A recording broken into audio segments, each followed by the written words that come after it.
parce que je m'appelle Emmanuel, vous le savez, je m'appelle Ntakarutimana, vous le savez. Je suis frère chez les Dominicains, vous le savez. J'aime mon pays, ça vous le savez aussi. Je travaille pour la paix et la réconciliation, basée sur les valeurs. Vous ne le savez pas. Oui. Au moins, voilà une nouveauté aujourd'hui. Voilà, donc je suis heureux de vous saluer en vous souhaitant la paix dans toutes ses dimensions. On m'a demandé d'introduire vos moments d'échange en exprimant quelques idées sur la problématique de la gestion de la mémoire au Burundi. Et comme vous l'avez senti ces derniers temps, ce thème mobilise les esprits et les cœurs, j'espère, les esprits et les cœurs dans notre pays depuis quelques mois déjà. En effet, depuis le mois de mai 2017, la Commission Vérité et Réconciliation a déjà organisé 5 ateliers sur cette problématique. Ces ateliers ont pu mettre ensemble différentes catégories socioprofessionnelles, notamment les acteurs politiques et des responsables des partis et formations politiques, des représentants de l'univers des médias, des hauts cadres du commandement de la force de défense nationale, de la police nationale du Burundi et du service national de renseignement. Et le plus récent de ces ateliers, qui s'est tenu la semaine passée, a pu donner lieu à des échanges conjoints entre les responsables politiques et des représentants des commandements des corps de défense et de sécurité. Donc c'est un thème qui est d'une importance capitale. Et tous ces ateliers ont montré combien cette thématique de la gestion des mémoires est d'une importance cruciale et incontournable si le Burundi veut casser avec la spirale de violence induite par les mémoires blessées. Et c'est cette dynamique, me semble-t-il, de réflexion que les responsables d'initiatives et changements Burundi, Gendero Ubuntu, ont proposé de relancer aujourd'hui pour notre méditation et enrichissement pour le bien de la nation. Je vais me soumettre à l'exercice de vous introduire à vos propres réflexions en 3 temps. Je vais d'abord vous inviter à partager ma conviction, et c'est celle-ci. Par amour pour ce pays, nous devons choisir de bâtir une mémoire stratégique pour la réconciliation, ce qui demande un gros travail sur nous-mêmes, chacun pour ce qui le concerne, et nous tous, ensemble, puisque les sensibilités ne sont pas les mêmes. Dans un deuxième temps, je vais rapidement revenir sur l'épaisseur de notre histoire comme peuple burundais, une histoire qui a une forte charge identitaire marquée par des violences massives et des massacres, cela de façon cyclique et répétitive, ce qui n'a pas manqué de laisser des impacts sur nous-mêmes et même sur notre subconscient. Ceci a inévitablement développé des blessures et des traumatismes dont nous devons prendre en compte en développant un mécanisme de guérison progressive. Dans un troisième et dernier temps, je vais parler de la mémoire comme un acte politique de grande importance. Comme j'espère le comprendre avec vous, le travail de construction des narratifs sur le passé engage différents médiateurs. Néanmoins, ce travail interpelle fondamentalement le sens de hauteur et de responsabilité des hommes et des femmes d'État du Burundi, car il s'agit d'un travail fondamentalement politique. J'en viens à mon premier point, choisir de bâtir une mémoire stratégique pour la réconciliation. C'est une décision qu'il faut prendre, c'est une décision qu'on peut prendre ou ne pas prendre. Mais ça a des enjeux. Nous sommes déjà rendus dans la deuxième moitié du mois de février 2018. Et comme nous le savons, la fin du mois d'avril s'accompagne toujours de semaines chargées de commémoration des victimes de la folie identitaire de la part des fils et des filles de notre peuple. À titre purement indicatif, nous pourrions citer la commémoration des victimes des massacres de 1972.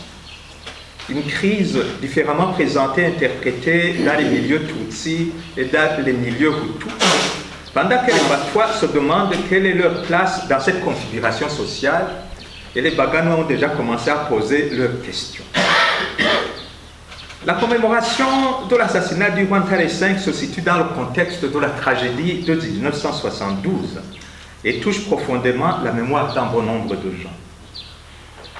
Nous avons aussi la commémoration du massacre des jeunes séminaristes d'Obuta dans le diocèse d'Obururi, massacre survenu le 30 avril 1997. Et visiblement, toutes ces commémorations réveillent inévitablement les mémoires des victimes des autres crises, notamment les victimes de la crise de 65, les victimes de la crise survenue avec l'assassinat du président Melchior Ndadaye et de ses collaborateurs, comme ceux d'autres crises antérieures. Les 11 et 12 juin 2017, l'année passée, nous avons été témoins de la commémoration de la mémoire des étudiants de l'université massacrés les 11 et 12 juin 1995. L'année passée, 2017 encore, nous avons assisté à la commémoration des 2 ans des manifestations commencées le 26 avril 2015 et les victimes de cette situation avec la crise qui s'en est suivie se retrouvaient autant chez les manifestants que chez les membres du parti au pouvoir, ainsi que dans la catégorie des forces de l'ordre. Donc, la période que nous allons approcher du mois d'avril-mai est une période qui tombe dans une ambiance chargée au niveau mémoriel. Et pour cette année, nous faisons même face à des échéances sociopolitiques d'une grande importance, avec l'approche du référendum en perspective. Donc la question de la gestion des mémoires n'est pas une question théorique, c'est une question existentielle que nous devons porter avec nous-mêmes et voir comment nous pouvons entreprendre une gestion des mémoires qui nous fasse évoluer vers la stabilisation mémorielle et vers le renforcement d'un processus de réconciliation. Avec l'évolution des années, la commémoration de ces événements dramatiques qui jalonnent l'histoire de notre pays peut accroître le degré d'affirmation identitaire. La commémoration des tragédies du passé n'a pas encore permis d'organiser des célébrations qui puissent réhabiliter tous les morts et toutes les victimes dans leur dignité. Et certains n'ont même pas encore la possibilité de pouvoir trouver un lieu où pouvoir exprimer leur souffrance et leur douleur. Bien que marquées par des polarisations ethniques, ces commémorations ont connu ces dernières années des initiatives de certaines organisations de la société civile pour vivre une mémoire partagée au-delà des ethnies, comme ce que fait le Centre d'appui et de réflexion des associations des familles des victimes des conflits sociopolitiques, le CARAVI. Et nous le sentons, les gens souhaitent faire mémoire des leurs. Ils veulent se souvenir des atrocités qui ont emporté les leurs et ont laissé des traces indélébiles chez les survivants. Les dernières commémorations du mois d'avril 2017 n'ont pas seulement eu lieu ici au Burundi, vous l'avez vu, on a eu des échos des célébrations du même genre dans d'autres parties du monde, que ce soit au Rwanda, en Europe, au Canada et ailleurs. Notons aussi que les commémorations du mois d'avril et des mois suivants surviennent après celles du génocide des Tutsis au Rwanda durant la même période et d'autres massacres, ce qui ne manque pas d'avoir des incidences sur les Burundais. Il n'en saurait être autrement du moment que la configuration identitaire sous l'angle ethnique est assez partagée au niveau de toute la région des Grands Lacs. Mais chaque pays doit vivre sa propre dynamique et gérer de façon responsable sa propre dynamique intérieure. Mais nous devons pouvoir être conscients des incidences des mouvements d'un côté comme de l'autre des frontières. la question de la gestion des mémoires à vivre de façon stratégique pour la réconciliation est une question que nous devons nous poser et qui est importante. Pour ce qui est de l'Afrique du Sud, Monseigneur Desmond Tutu a mis en garde ceux qui disqualifient le sentiment de colère et veulent prendre des raccourcis pour arriver vite au pardon et à la réconciliation. Donc en soi, la colère existe et il ne faut pas l'éliminer sans analyse. Dans la suite de l'expérience des auditions de la Commission Vérité et Réconciliation d'Afrique du Sud qui a été lancée en 1995, ce président de la Commission sud-africaine disait ceci, et je le cite. « Je pense que ce que vous voulez dire en parlant de colère est une fois encore la reconnaissance que de tels événements se sont passés et le refus de l'amnésie. Parce que l'amnésie conduit à l'enfer. Il n'y a pas d'avenir sans pardon. Et pour pardonner, il faut savoir ce qui s'est déroulé. Pour ne pas que nous répétions ce qui est arrivé à d'autres, nous devons posséder une mémoire. Il est crucial d'avoir cette mémoire. Nous devons tout faire pour que les gens se rappellent à toute occasion le coût de leur liberté, pour ne rien déprécier, se rappellent les angoisses qu'ils ont traversées, pour ne jamais les infliger à quiconque. Il faut que nous nous souvenions, si nous voulons être humains. Fin de la première citation. Et le même Desmond Tutu disait, et je le cite encore une fois, on a une idée bien étrange de la réconciliation. On pense que cela consiste à se taper dans le dos en se disant que tout va bien. La réconciliation coûte beaucoup d'efforts et elle implique la confrontation. Si ce n'était pas le cas, et ici c'est Desmond Tutu le chrétien, si ce n'était pas le cas, Jésus-Christ ne serait pas mort sur la croix. Il est venu et a réussi à nous réconcilier, mais il a été confronté aux autres et a été cause de division. Fin de citation. Avec Desmond Tutu, nous comprenons que la libération des mémoires est importante. Il est donc important que les langues se délient, que des témoignages soient donnés sur l'histoire pénible de notre peuple. Mais il faut aussi que ces efforts de vérité se fassent suivant une éthique de responsabilité. Ce sens de responsabilité engage autant le passé que le présent et le futur. Nous devons nous sentir responsables face à nos fils et nos filles, face à toutes les générations futures. C'est là la mesure de notre engagement à la réconciliation. Nous devons être responsables des propos que nous tenons et faire en sorte que nos blessures, frustrations et humiliations ne nous amènent pas à tenir des propos inconsidérés qui reconduisent les cycles de violence. Fils et filles de mon peuple, la question qui nous occupe aujourd'hui est donc une question fondamentale. Comment pouvons-nous modeler avec sagesse la gestion des mémoires blessées pour refonder de bonnes relations sociales et édifier une nation prospère?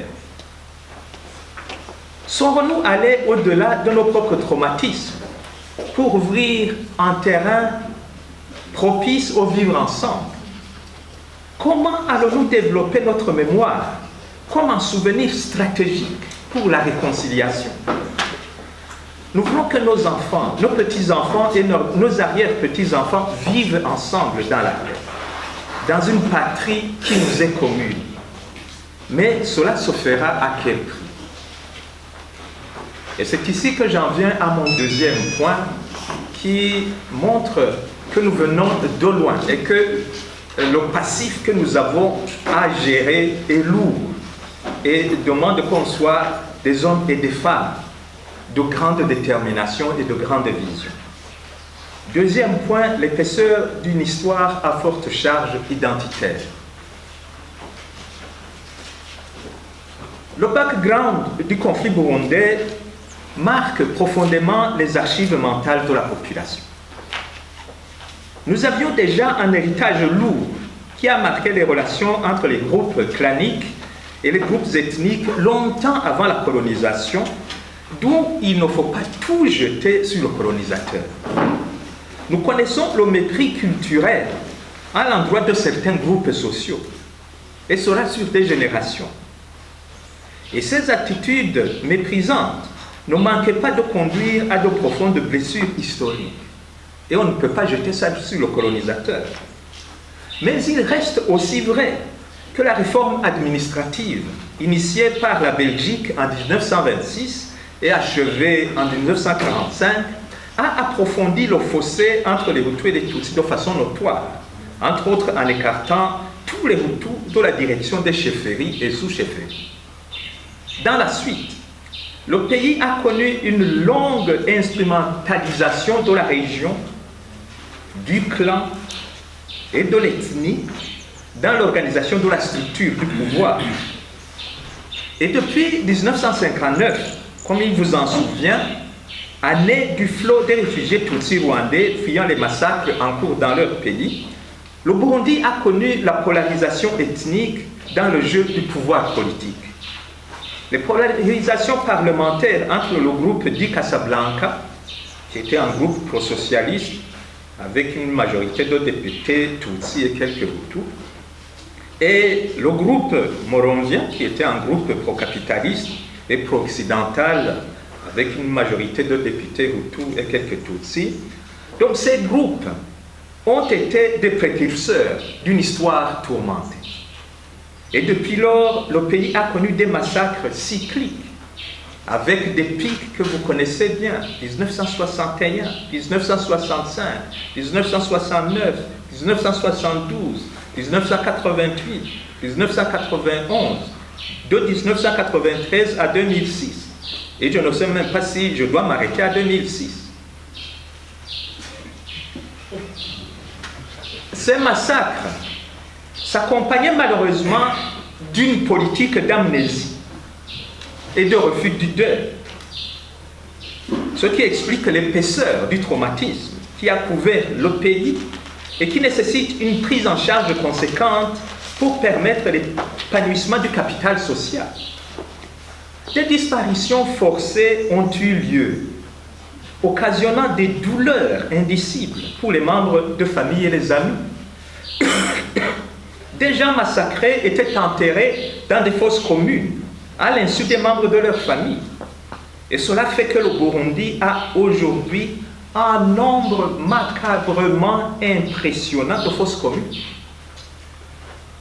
La magie du verbe faisait que le discours recourait à des euphémismes comme l'Ikiza de 1972 pour masquer en fait le tragique de ce qui était arrivé. Face à la politique d'amnésie, qui n'est pas le propre d'une seule période, il devait se développer un climat de silence, cachant en voile le traumatisme qui couvrait une bonne partie de la population dans tout le pays. Et il serait intéressant de faire une étude sur le rôle du silence dans la société burundaise, afin de mettre en lumière la stratégie d'évitement du conflit